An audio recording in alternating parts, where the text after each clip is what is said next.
guys, selamat datang di 1% Podcast. 1% Podcast adalah bagian dari 1% startup life school terbesar di Indonesia.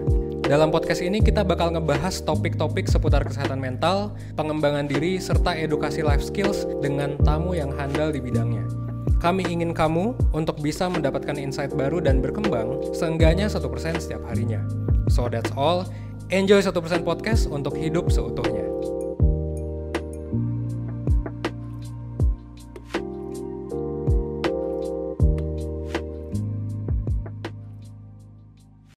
Halo listeners, balik lagi di 1% Podcast. Masih sama Cynthia di sini sebagai host podcast.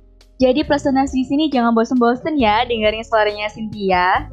Oke listeners, di podcast episode kali ini Cynthia akan ngebahas sesuatu yang berkaitan dengan dunia perfilman. Apa ya kira-kira? Jawabannya nanti setelah Cynthia kenalan dulu nih sama guest kita hari ini. Jadi kita kedatangan guest dari psikolognya 1%. Mungkin langsung kita sambut aja kali ya. Hai Kak Dia. Halo Cynthia, apa kabar? Baik banget. Gimana Kak di sana cuacanya cerah kah atau hujan? Cukup cerah, cuman agak kelabu dikit. Asal harinya nggak kelabu ya Kak ya, tetap semangat ya. Oh iya. Insya Allah enggak. Stay safe dan jaga kesehatan selalu ya Kak Dia. Iya, sama-sama. Terima kasih Cynthia. Cynthia juga ya, stay safe dan jaga kesehatan juga nih karena pandeminya belum selesai. Dan juga buat para personers di sini juga jangan lupa ya untuk jaga kesehatan dan terapkan protokol COVID-19 dalam aktivitas sehari-hari. Iya, benar banget Kak Dia. Anyways Kak, tadi Cynthia itu di awal udah sempet kasih bocoran nih ke personers kalau mau ngebahas sesuatu yang berkaitan dengan dunia perfilman. Mungkin langsung aja kali ya Kak, daripada personers di sini kayak aduh kebanyakan intro nih, kelamaan gitu. Mungkin langsung aja, aku di sini mau ngebahas tentang Story of Kale, tapi lebih ke toxic relationship-nya. By the way, Kak Dia udah sempat nonton Story of Kale kah? Alhamdulillah sudah. Jadi saya sudah nonton Story of Kale dan juga yang satunya lagi.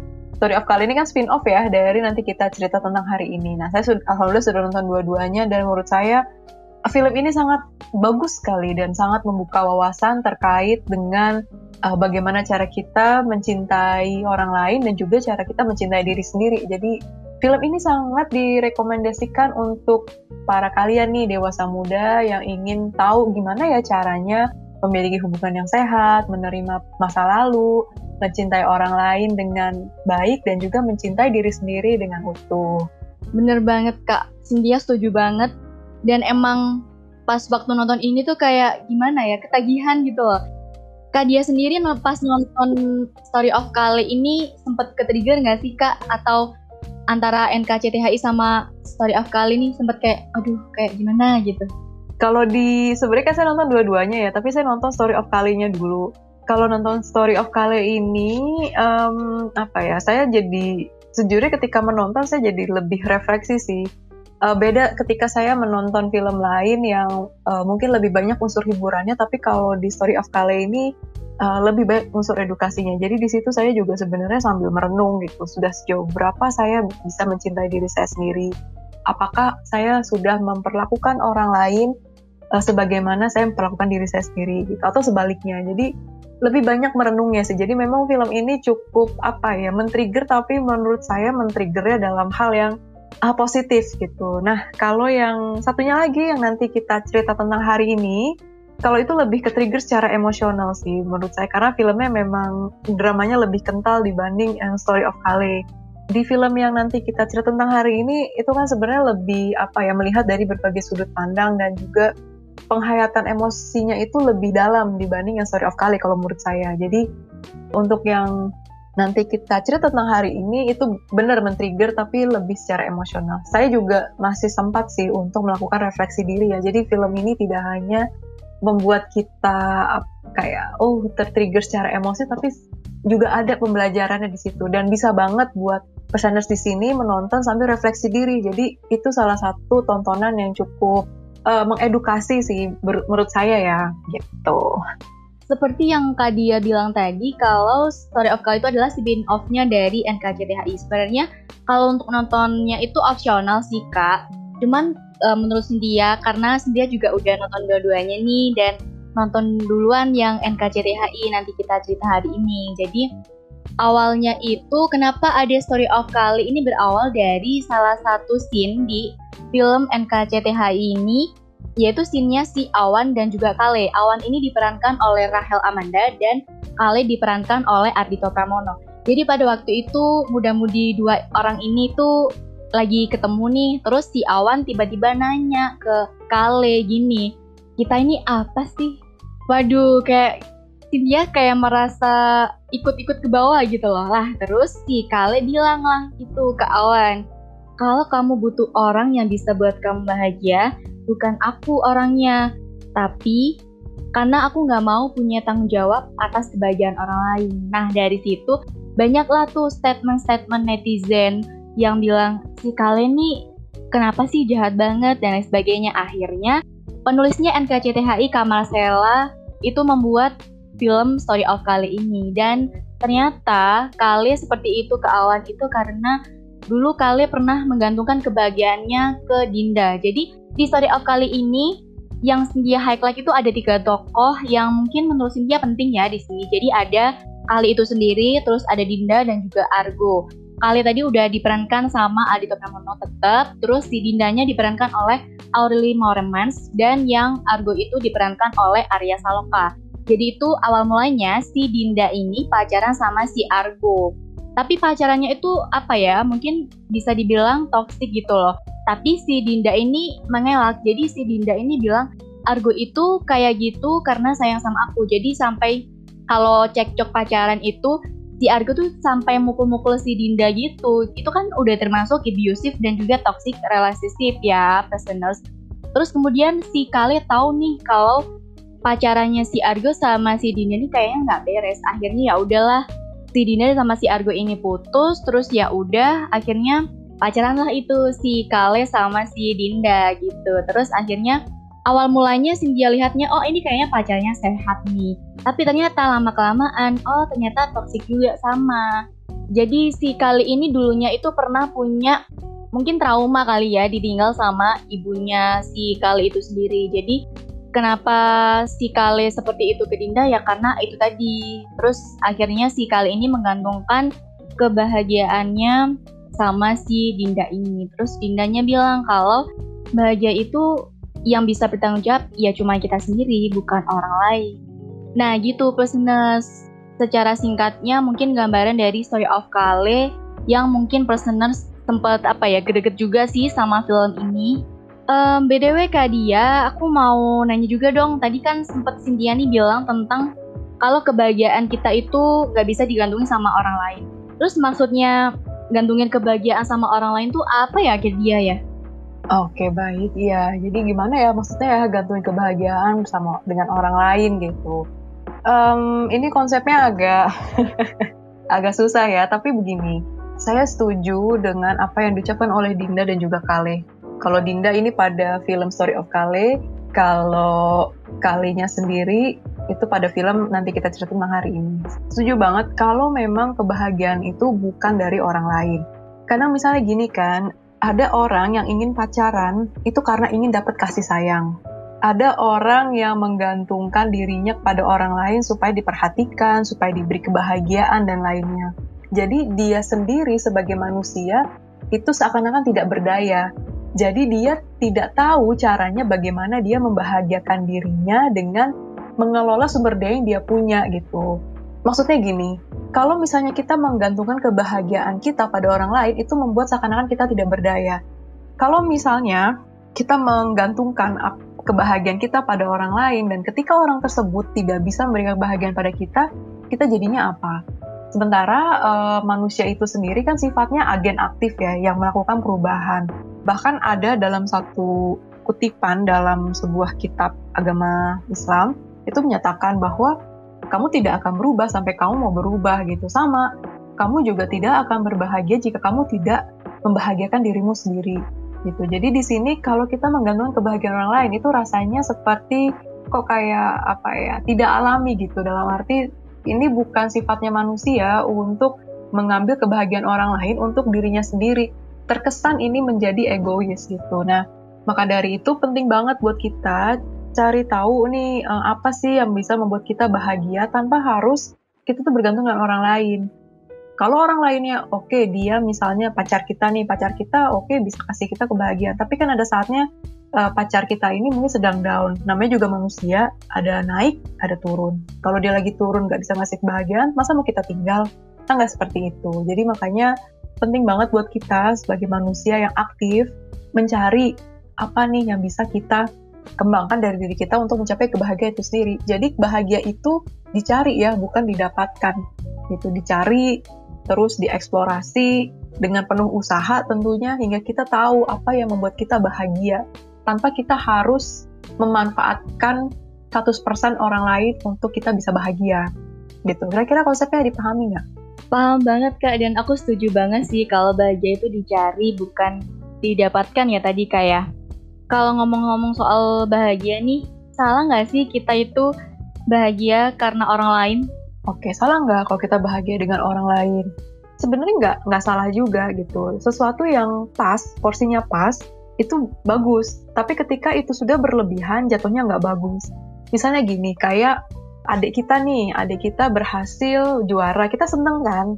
Kita bahagia gitu. Kayak misalnya ketika ada teman kita yang sukses dan kita bahagia itu nggak apa-apa. Tapi ketika kita sebenarnya kosong, tidak memiliki apa-apa, dan kita menuntut orang lain untuk membahagiakan kita, nah itu yang jatuhnya nggak sehat. Dalam hubungan yang sehat, saya selalu mengibaratkan seperti ini. Anggaplah kita seorang individu, itu punya roti. Kalau kita lapar, kita makan roti itu kan. Jadi roti ini di sini sifatnya sebagai pelepas lapar gitu.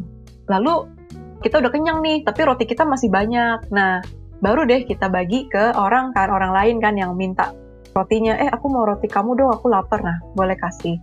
Tapi kalau misalnya gini, seandainya kita nggak punya roti sama sekali, kita lapar gitu. Nah, kita mintalah ke orangnya ternyata punya roti. Nah, kita dapat roti nih. Tapi ternyata ada saatnya si orang ini yang kita biasa mintain rotinya, itu lagi nggak punya roti, lagi habis gitu rotinya. Nah, terus dia nggak dapat roti, kelaparan dong. Nah, jadi kan kalau dari situ kan jadinya tidak sehat hubungannya. Nah, sama dengan tadi kita bahagia. Kita boleh kalau misalnya kita turut berbahagia ketika ada orang yang berbahagia juga gitu. Tapi ketika kita terlalu banyak meminta kebahagiaan dari orang lain dan kita tidak aktif mencari mengeksplor diri kita sendiri, apa sih yang buat kita bahagia selain menggantungkan pada orang lain, nah itu juga jatuhnya nggak sehat. Ini mirip seperti hubungan parasit. Jadi yang satu menguras makanan dari inangnya, nah sama nih. Makanya nggak disarankan banget untuk kita menggantungkan kebahagiaan orang lain. Gitu. Jadi hubungan yang sehat adalah, atau kebahagiaan yang baik, yang sehat ya, adalah ketika kita bisa memproduksi kebahagiaan itu sendiri. Jadi ibaratnya gini, saya punya roti, terus misalnya partner saya punya misalnya pastry gitu. Nah, kita tukeran gitu. Jadi partner saya dapat roti saya dapat pastry partner saya. Jadi saya bahagia sendiri, tapi dengan adanya orang lain saya makin bahagia gitu. Jadi bukan saya nggak bahagia terus ada orang lain saya bahagia, enggak. Tapi saya sebenarnya udah bahagia. Tapi ketika ada orang lain dalam hidup saya makin bahagia. Itu bahagia yang sebenarnya lebih sehat. Seperti itu. Bener banget Kak, aku setuju banget. Mungkin kalau aku sih biasanya gini sih Kak analoginya, aku punya gelas nih, aku harus isi gelas aku sendiri, baru bisa isi gelasnya orang lain gitu. Gimana bisa kalau aku nggak isinya, tapi baru aku isi orang lain tuh kan kayak salah juga ya Kak ya? Iya, ketika kita misalnya sendiri belum bahagia, lalu kita berusaha membahagiakan orang, atau kitanya yang belum bahagia dan kita mengharapkan mendapatkan bahagia dari orang lain, nah itu jatuhnya nggak sehat. Karena kita malah menyerap kebahagiaan orang lain, dan itu menurut saya jadinya tidak sehat. Tidak sehat untuk si yang menyerap kebahagiaan ini, dan nggak sehat juga untuk yang memberikan kebahagiaan. Yang memberikan kebahagiaan ini jadi cepat lelah. Nah, yang menyerap kebahagiaan ini jatuhnya jadi dependen gitu, bergantung kepada si dia gitu. Oke Kak. Nah terus Kak, salah nggak sih kita bahagia karena orang lain? Ini baik lagi nih Kak, tadi kan dia udah sempet ceritain dikit nih tentang scene-nya si Awan dan Kale. Jadi di situ Cynthia tuh ngelihat kalau si Awan ini seneng banget gitu loh sama Kale, maksudnya dalam artian bahagia. Dan kemudian si Kale bilang kalau jangan gantungin kebahagiaan sama orang lain gitu, karena aku nggak bisa kasih kebahagiaan itu ke kamu gitu. Nah, dari sini itu menurut Kak Dia sendiri yang salah ini siapa Kak? Kalenya kah atau Awannya kah? Karena kan mereka kan ketemu nggak sengaja tuh di film itu, mereka ketemu nggak sengaja, terus ya udah tuh deket-deket, akhirnya mungkin ada rasa saling suka gitu, tapi ternyata si Awan nggak tahu kalau si Kale itu cuman apa ya, mungkin pingin jadi temennya aja gitu, nggak mau yang lebih gitu. Kalau dari situ mungkin dari sudut pandangnya Kak Dia gimana ya kalau soal itu? Ya, jadi terkait dengan masalah yang cerita Kale dengan Awan ya, nggak apa-apa sebenarnya sih kalau misalnya kita senang karena ada hadirnya orang lain dalam hidup kita. Apalagi kita dewasa muda kan, memang apa ya, kehadiran partner gitu ya, seperti Kale gitu, Kale dengan Awan ini kan memang buat kita senang. Agak susah sih kalau misalnya ditanya siapa yang salah gitu, karena masing-masing punya alasannya tersendiri gitu. Nah, mungkin Awan di sini ingin membina hubungan romantis dengan Kale, tapi Kale sendiri sudah memutuskan dia tidak akan membina hubungan romantis agar orang-orang tidak menggantungkan kebahagiaannya kepada dia gitu. Jadi dalam hubungan yang sehat, sebenarnya nggak apa-apa kalau misalnya kita merasa senang dengan kehadiran pasangan kita gitu. Justru kalau misalnya nggak senang itu malah aneh menurut saya, karena kita kan memang ada rasa ya, kita cinta, kita sayang, dan memang itu adalah emosi-emosi yang membuat kita merasa bahagia gitu. Nah, lalu gimana tuh konsep tadi menggantungkan kebahagiaan atau bahagia dalam hubungan yang sehat? Nah, kalau dalam hubungan yang sehat itu sebenarnya intinya adalah ada give, ada take. Nah, mungkin ada kalanya kita sedang down dan kita butuh seseorang untuk memberikan kita kebahagiaan, dan kita bisa dapatkan itu. Demikian pula sebaliknya, ketika partner atau pasangan kita sedang down, kita bisa kasih kebahagiaan. Jadi di sini hubungannya masih sehat karena ada porsi take and give yang seimbang gitu. Tapi bukan berarti kalau kita sedih kita hanya mengharapkan pasangan kita, bahkan kita enggak juga, kita tetap perlu secara aktif mencari apa yang membuat kita bisa lebih bangkit dan juga heal atau cope dengan situasi yang membuat kita sedih atau stres gitu. Jadi support atau bahagia dari pasangan ini sifatnya itu lebih ke pendukung, booster aja gitu. Sementara kita sendiri tetap perlu yang cari gimana caranya supaya saya misalnya bisa mengurangi rasa sedih saya, atau mungkin mengurangi stres yang saya alami seperti itu. Jadi pada intinya adalah nggak apa-apa kalau misalnya kita bahagia sama pasangan kita ya, karena itu adalah dasari dari emosi positif kan, kayak cinta, sayang, itu memang munculkan rasa bahagia.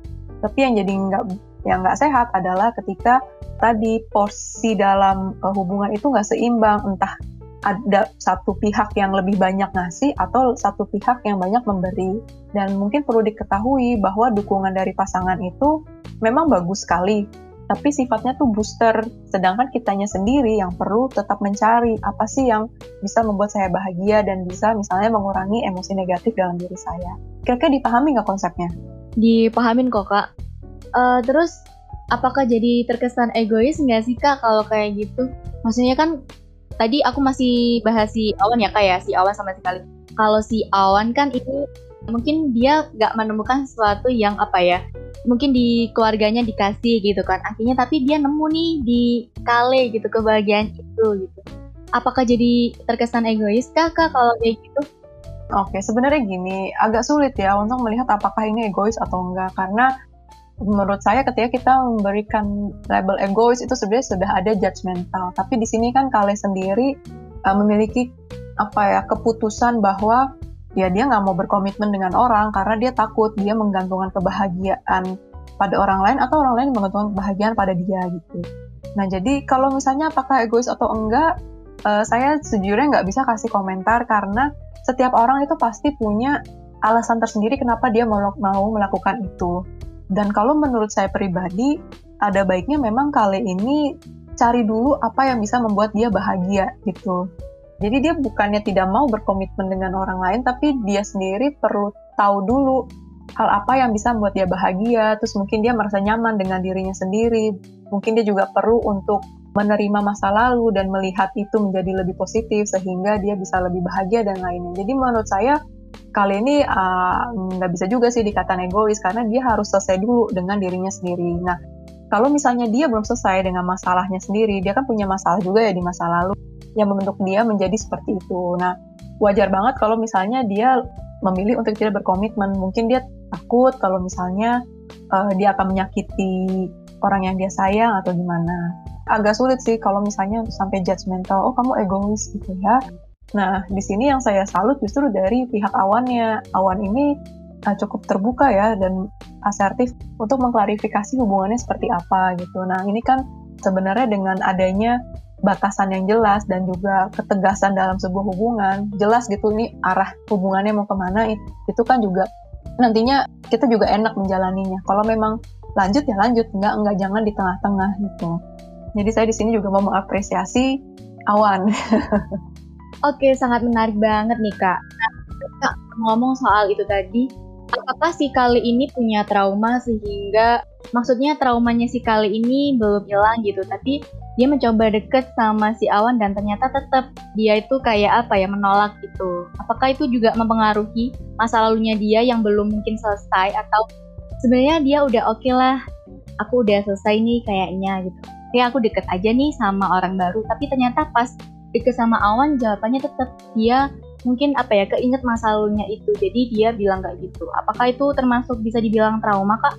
Kalau pengalaman trauma tuh memang kita punya ya pengalaman buruk dalam hidup, tapi tidak semua pengalaman buruk itu traumatis. Nah, kalau pengalaman traumatis itu biasanya terjadi di luar kendali kita dan kejadiannya sangat besar sekali yang kita nggak bisa kontrol, misalnya kayak bencana alam atau mungkin misalnya korban pemerkosaan dan lainnya. Itu kan sesuatu yang nggak bisa kita prediksi, kita kontrol, terjadi tiba-tiba secara besar dan itu membuat kita jadi ketakutan, terus kemudian jadi mengalami mimpi buruk, terus teringat-ingat, terngiang-ngiang pengalaman buruk tersebut dan lainnya. Nah, kalau kali ini mungkin ada pengalaman buruk yang sangat menyakitkan, sehingga dari situ dia mengambil pelajaran. Jadi manusia itu sebenarnya kan agen pembelajaran yang aktif ya, jadi setiap ada kejadian dia ngambil insight. Nah, setiap ada kejadian A, ya dia mengambil makna dari kejadian itu. Nah, makna yang dia ambil atau insight yang dia ambil dari setiap kejadian ini yang membentuk seseorang menjadi seperti sekarang gitu. Nah, sama kita semua pun di sini termasuk perseners. Kenapa perseners bisa menjadi seperti ini? Yaitu karena pengalaman dari masa lalu. Dari masa lalu kemudian mengambil sebuah insight atau pelajaran dan akhirnya insight atau makna tersebut dijadikan semacam prinsip atau pembelajaran buat dia gitu, dan akhirnya membentuk dia sampai saat ini. Termasuk juga dengan Kale. Kale ini kan pernah ya berada dalam hubungan yang kurang menyenangkan gitu. Jadi hubungan dia dengan orang tuanya, terus kemudian cara dia memperlakukan Dinda agar Dinda jangan sampai lolos gitu ya dari pantauannya. Nah, dua pengalaman yang kalau dari film tersebut ya, dua pengalaman ini kan sebenarnya sangat signifikan sekali buat Kale gitu. Nah, dari situ dia mengambil insight bahwa ya dia nggak mau deh gantungin kebahagiaan pada orang lain daripada nanti dia sakit, atau mungkin ada orang lain yang sakit karena perilakunya dia, ya udah lebih baik dia nggak berkomitmen gitu. Jadi sangat-sangat mempengaruhi pengalaman masa lalu itu. Coba mungkin di sini Cynthia bisa sambil refleksi diri ya, kenapa ya saya seperti ini, pelajaran apa yang dulu pernah saya ambil hingga membentuk saya seperti ini, ya gitu. Jadi itu selalu sih. Oke Kak Dia, nah ini kan udah termasuk toxic relationship ya Kak ya. Ngomong-ngomong sebelum ke toxic relationship yang lebih lanjut nih, Cynthia mau punya satu case, ini juga dari Cynthia sendiri sih Kak. Jadi tahun kemarin Cynthia itu ngejalin hubungan sama seseorang itu kurang lebih 1 tahun lah.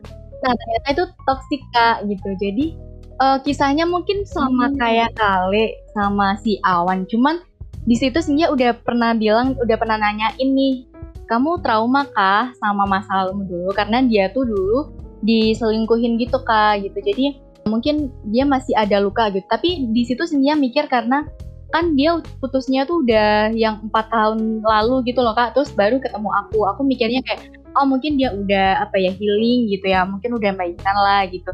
Tapi ternyata kayaknya enggak. Soalnya karena kayak ke Cynthia-nya sendiri tuh kayak dia kurang nge-treat dengan baik juga. Terus kayak ada yang ditutupin sama dia, ada yang disembunyiin dari dia, dan ternyata sewaktu putus dia itu bilang kalau nggak siap pacaran gitu Kak. Ada nggak sih Kak yang bisa Kak Dia mungkin kasih pendapat atau masukan nih dari kasusnya Cynthia ini?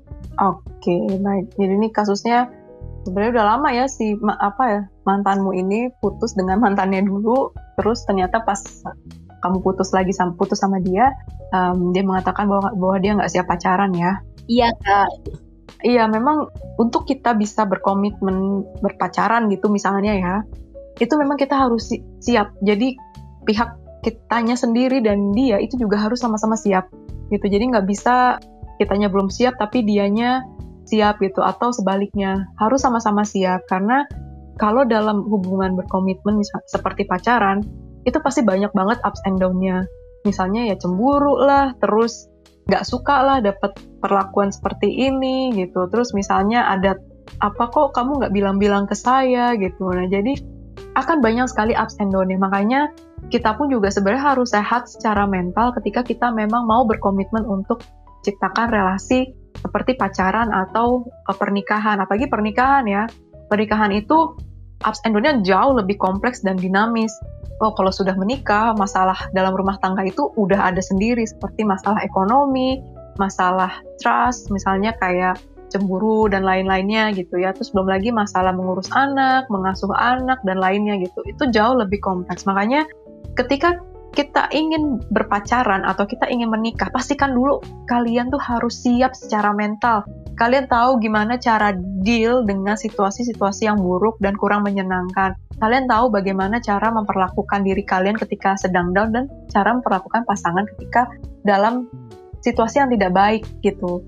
Nah makanya penting banget tuh buat teman-teman yang mau menikah itu harus ikut kelas pranikah supaya tahu lebih mengenal diri dan juga mengenal masalah dalam rumah tangga itu seperti apa. Jadi emang harus siap, betul Cynthia. Saya setuju sebenarnya sama teman-teman kamu, walaupun endingnya tidak menyenangkan, semoga ada yang bisa dipelajari ya dari kejadian tersebut.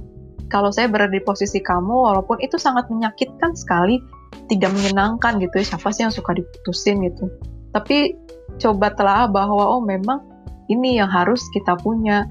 Ketika paling nggak kalau kita mau pacaran, kitanya juga harus siap secara mental. Kita tahu apa yang akan terjadi ketika pacaran, baik buruknya, dan juga tahu gimana cara menghadapinya. Jadi siapin amunisi dulu lah sebelum kita ke situ gitu. Karena emang dibutuhkan kedewasaan sih kalau mau menciptakan relasi yang berkomitmen, entah itu pacaran atau pernikahan.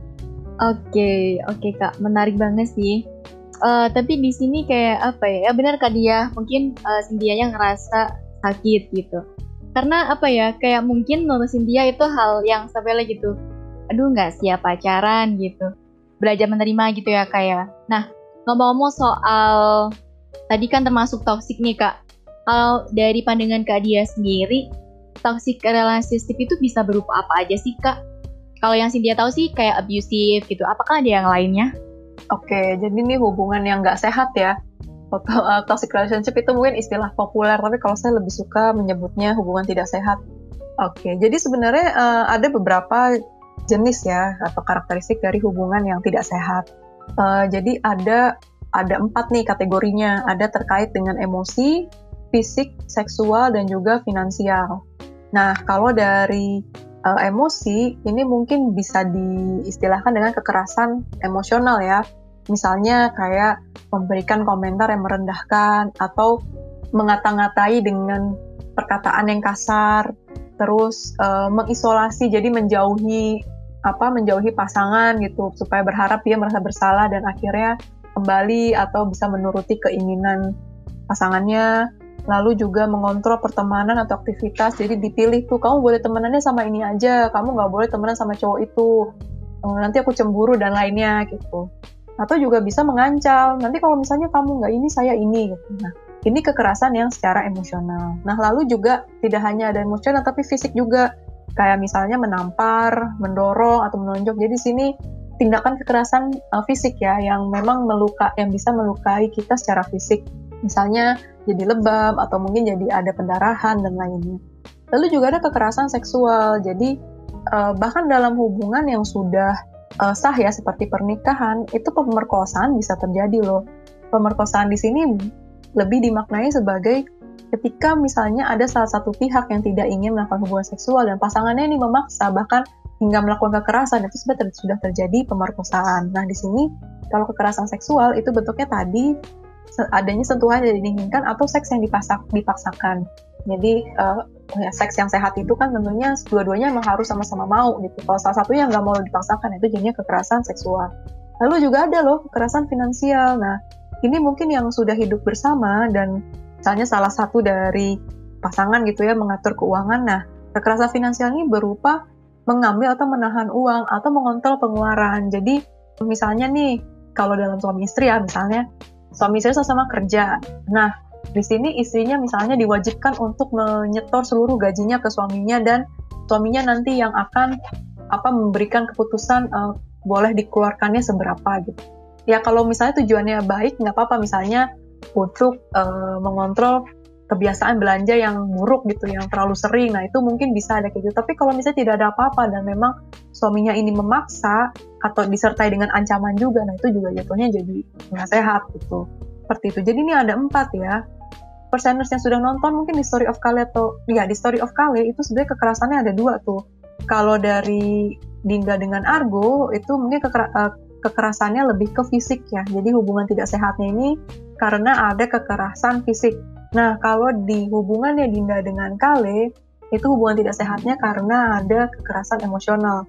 Jadi di sini Kale ini bisa dikatakan posesif gitu ya, mengatur dengan siapa dia boleh bergaul dan lalu juga cenderung mengekep ya, murung gitu ya si Dinda ini agar tidak bisa terlalu bebas untuk berinteraksi dengan orang lain. Seperti itu. Oke Kak, jadi semuanya itu harus sesuai porsinya gitu ya Kak ya? Iya betul, jadi mungkin gini, tidak serta-merta ya kita bisa menjudge hubungan kita nih nggak sehat, hubungan kita toxic relationship, tapi nggak ada dasarnya gitu. Ada kalanya memang misalnya ya suami harus menasehati istri, mungkin menegur dengan cukup keras karena misalnya istrinya salahnya besar gitu. Kayak misalnya selingkuh atau mungkin ada tindakan yang melanggar norma sosial atau agama. Nah ini perlu suami itu misalnya menegur dengan cukup keras atau sebaliknya gitu. Tapi tidak dibenarkan ketika alasannya tidak jelas dan terlalu mengada-ngada misalnya, dan ini bisa menghambat meraih kebahagiaan atau meraih aktualisasi dirinya. Nah, ini mungkin bisa dikatakan hubungannya tidak sehat. Jadi jangan serta-merta kayak, dia marah-marah mulu gitu misalnya. Ya kita lihat dulu marah-marahnya kenapa gitu. Jangan buru-buru menjudge, nggak sehat nih hubungannya, abis dia marah-marah mulu. Ya marah-marahnya kenapa? Kalau memang kalian merasa nggak salah dalam arti perilaku kalian tuh sesuai dengan norma sosial dan norma masyarakat serta agama, ya mungkin bisa dikatakan hubungan yang tidak sehat gitu. Atau mungkin bisa dikonsultasikan dengan orang yang memang ahli di bidang hubungan relasi gitu. Bisa bertanya gitu, kalau hubungan saya kayak gini tuh termasuk hubungan yang sehat atau enggak gitu. Nanti didiskusikan tuh kira-kira batasan sejauh mana bisa dikatakan hubungan sehat, batasan sampai mana bisa dikatakan hubungan tidak sehat gitu. Oke Kak, nah ngomong-ngomong soal Story of Kale nih Kak, mungkin di hubungan yang nggak sehat itu bakal ada seseorang yang manipulatif nih Kak. Dari sudut pandangnya Kak Dia sendiri, di Story of Kale itu ada nggak sih Kak yang manipulatif gitu dalam hubungan itu, entah itu Argo atau Dinda atau si Kalenya itu sendiri? Oh sebenarnya gini, manipulatif di sini lebih kepada, kalau menurut saya ya, ini hubungan Dinda dengan Argo, karena saat itu Dinda belum tahu konsep hubungan sehat itu seperti apa dan cinta serta kasih sayang yang sehat itu seperti apa dia belum punya. Jadi makanya dia cenderung mau menerima perlakuan dari Argo yang mengatakan bahwa ya ini saya sayang sama kamu gitu. Jadi ketika dipukulin itu bentuk sayang. Nah, Dindanya sendiri juga belum punya konsep kan, karena dia juga ada pengalaman masa lalu yang kurang menyenangkan. Nah, sebenarnya ketika dia memiliki hubungan dengan Kale, dia sebenarnya sudah mulai sedikit-sedikit tahu lah hubungan yang sehat itu seperti apa gitu. Nah, makanya kan dia walaupun tindakannya sebenarnya salah sih, selingkuh ya dari Kale gitu. Nah, tapi dia tahu sebenarnya cinta dan kasih sayang yang sehat buat dia tuh seperti apa. Makanya dia selingkuh kan dengan entahlah siapa orang lain gitu, yang membuat Dinda ini bisa merasa lebih bebas dan lebih bisa bahagia gitu dibanding ketika dia bersama Kale. Jadi sebenarnya manipulatif di sini kalau dari film tersebut ya, aku melihatnya bukan memang sifatnya Argo ini manipulatif, enggak, tapi karena Dindanya sendiri juga belum tahu konsep hubungan yang sehat dan cinta kasih sayang sehat itu seperti apa. Jadi makanya dia menerima aja gitu. Toh juga di masa lalu yang dia lihat seperti itu kok gitu, dengan harapan nanti dia juga berubah gitu, walaupun berubahnya lama banget ya, butuh berpuluh-puluh tahun gitu. Baik, sebenarnya orang selingkuh itu kan macam-macam banget, banyak ya alasannya ya. Tapi intinya gini, ketika kita mau berpacaran atau menikah, kalian kan membuat komitmennya dengan dia doang. Nah, ketika kalian membagi perasaan kalian kepada orang lain atau ada orang lain dalam kehidupan kalian yang kalian anggap sama dengan pasangan kalian, nah itu sebenarnya kalian melanggar komitmen, melanggar janji gitu. Ketika kalian jadian gitu ya, itu kan sebenarnya kalian berkomitmen untuk hubungan saya ini, perasaan saya ini, rasa sayang ini ya hanya untuk dia gitu. Apa yang saya lakukan ya untuk dia, demikian pula sebaliknya. Apalagi dengan pernikahan ya, pernikahan itu bahkan janjinya, sumpahnya itu diucapkan di depan Tuhan gitu, dan agama harusnya lebih kuat gitu kan. Bayangkan ketika ada perasaan yang terbagi gitu, itu berarti kan dia sebenarnya melanggar, ada hak yang tidak didapatkan oleh si pasangannya ini, entah perasaan, entah waktu, entah perlakuan dan lainnya gitu. Jadi sebenarnya saya tidak melihat ini hubungan yang sehat atau enggak, tapi lebih ke adanya pelanggaran hak tidak diterima oleh pasangannya gitu. Ya misalnya gini, selingkuh, kayak misalnya, iya aku nggak ada rasa kok sama dia gitu, tapi kan kalian memberikan waktu yang seharusnya untuk pasangan ke dia gitu. Atau misalnya aku cuma pegangan tangan aja kok, nggak lebih gitu ya. Seharusnya pegangan tangan itu dilakukan dengan pasangan kalian, bukan ke dia, kecuali untuk alasan tertentu yang bisa jabat tangan dalam rangka bekerja sama gitu ya, itu kan masih diperbolehkan. Jadi kalau menurut saya kalau dengan hubungan yang sehat, ini konsepnya buat saya agak berbeda gitu. Kayak gitu sih. Karena orang selingkuh itu juga motifnya banyak. Ada yang pengen cari tantangan, ada yang emang ada ketidakpuasan gitu, bisa jadi selingkuh. Tapi motifnya tuh banyak dan tidak bisa disamaratakan bahwa ini ada yang nggak sehat, jadi akhirnya cari ke yang lain gitu. Belum tentu sih. Aku ada satu case nih Kak, ini dari teman aku. Jadi mungkin kalau dari teman-temannya atau dia sendiri itu bilang kalau hubungan ini tuh nggak sehat, karena kayak putus nyambung, dan juga kayak ada juga selingkuh di hubungan itu. Tapi mereka tuh masih tetap bertahan gitu loh Kak. Nah, dia sih ngeklaimnya ini hubungan yang nggak sehat gitu. Bahkan teman-temannya juga ngeklaim kayak gitu. Sampai pada akhirnya dia sempat kayak nanya gitu loh, gimana sih cara keluarnya dari hubungan yang nggak sehat ini gitu. Kalau dari Kak Dia sendiri, gimana sih caranya keluar dari hubungan yang nggak sehat? Kalau dari ceritanya Cynthia tadi, sebenarnya dia perlu tahu dulu batasannya. Menurut dia hubungan yang sehat itu seperti apa, yang nggak sehat itu seperti apa. Jadi memang kita perlu set boundaries dulu, atur dulu batasannya gitu. Kalau misalnya kamu nggak tahu batasannya seperti apa, kayak terjadi pada Dinda, ya berarti kamu harus tanya ke professional helper gitu. Kamu minta tolong dia untuk mendapatkan psikoedukasi mengenai hubungan yang sehat itu seperti apa. Atau mungkin bisa ikut kelas, seminar, webinar terkait dengan membina hubungan yang sehat. Nah, lalu juga kalau misalnya terkait dengan hubungan itu, perhatikan juga diri kita. Jadi kita tidak hanya memperhatikan hubungan kita, tapi diri kita.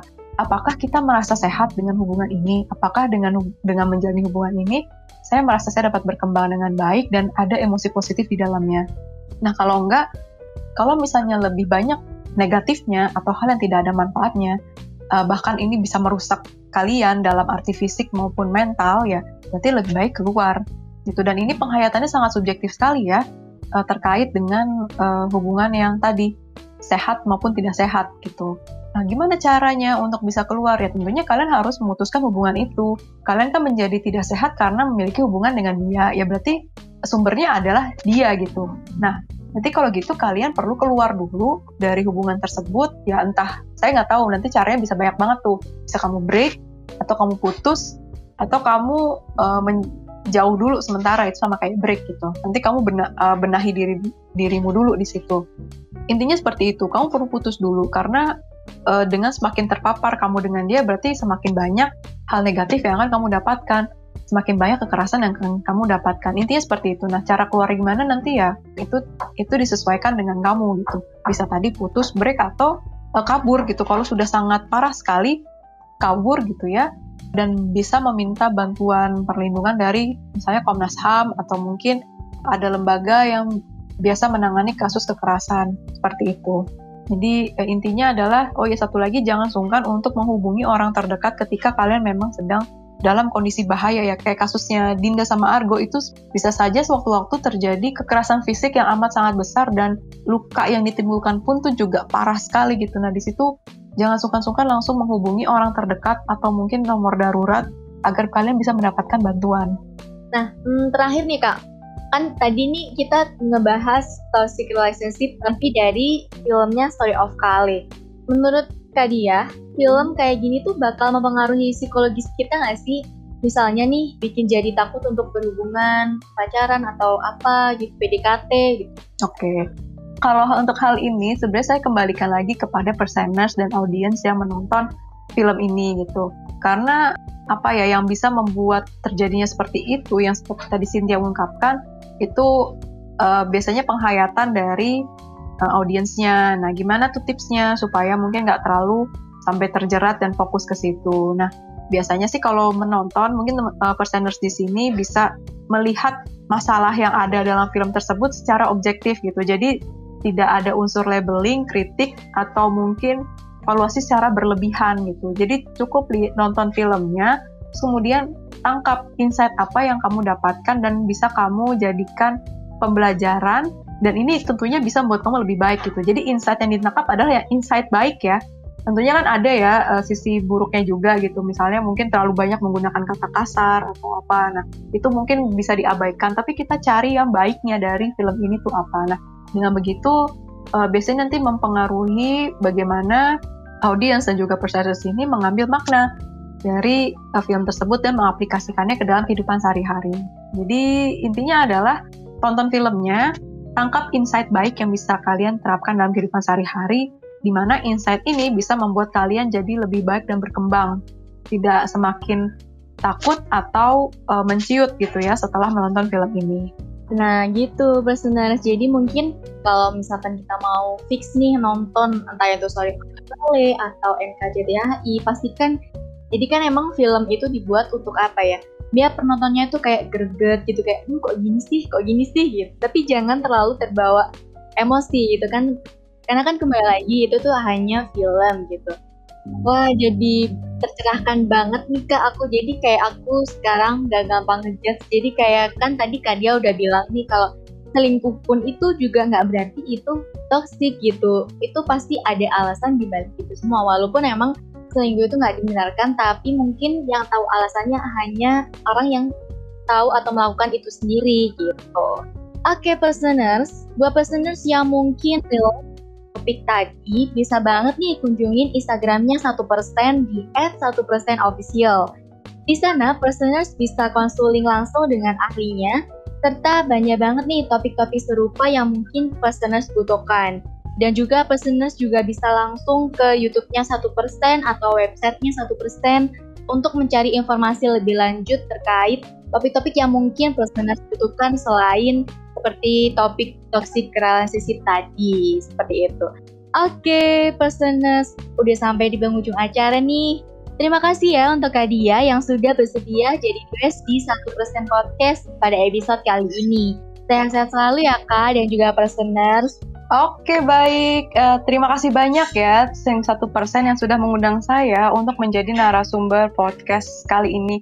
Semoga apa yang saya sampaikan dan obrolan saya dengan Cynthia ini bisa memberikan insight baru yang meaningful ya bagi kalian perseners di sini. Insya Allah, amin. Saya juga mengucapkan selamat berpuasa kepada perseners muslim yang sedang menjalankan ibadah puasa. Semoga puasanya dilancarkan ya di tahun ini walaupun masih pandemi. Insya Allah sama-sama bisa mendapatkan keberkahan. Amin. Oke, di sini Cynthia Ramayanti sebagai host podcast pamit undur diri. Sampai jumpa, perseners.